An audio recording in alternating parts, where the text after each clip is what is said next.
Goodwin. I know we talked about the company last week, Oh, and yeah. certainly it's gone rocket. It's gone parabolic this week, hasn't it? It has, Very, very specialist engineer in lots of secular growth trends, nuclear, defence.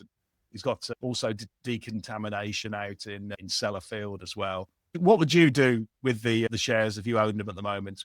That's a good question, because at around about 150, I think I was saying to people, it'd be crazy not to top slice. And by top slice, I only mean selling 10, 15, 20%, no more than that. So you can run the main position. Of course, immediately then news comes out that profit's going to double and they go up to another 30, Yeah. 40%. But you see, when the facts change, you change your mind, don't you? So I looked at it, and it's very bad that Goodwin don't put out any market guidance. They don't even put any broker forecasts out. It's not good enough.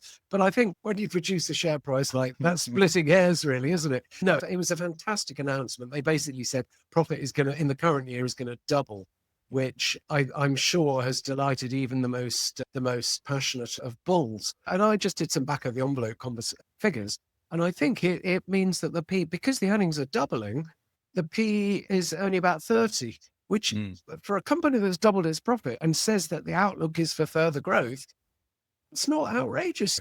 Yeah. So you can, because the information's so radically changed, I think you can actually justify this current share price. It spiked up to about £2.45 yesterday, down to, 200. I'm not used to dealing with so many decimal points. It's come off about 20% from the highs. So £201 a share. You can actually justify that. It's about high 20s PE. They've got to start getting proper research out to the market. It's crazy. A 1.5 billion market cap company that says, oh, we don't give guidance. That's our policy. They act like a private company. And when you're 1.5 billion and public, they've got to change their culture, I think, and actually start properly informing the market, because we all should have had a good shot at this. But I found only a narrow niche of people who really went in and did all the really detailed research, which good for them. I'm not criticizing that. But when you're £1.5 billion company, come on, you've got to have some broker research out there. Yeah. But fabulous business, no doubt. And we've been Amber Green, which is 4 out of 5 stars, all this year, about 5 or 6 times. And we're staying at that level despite the share price having gone bananas.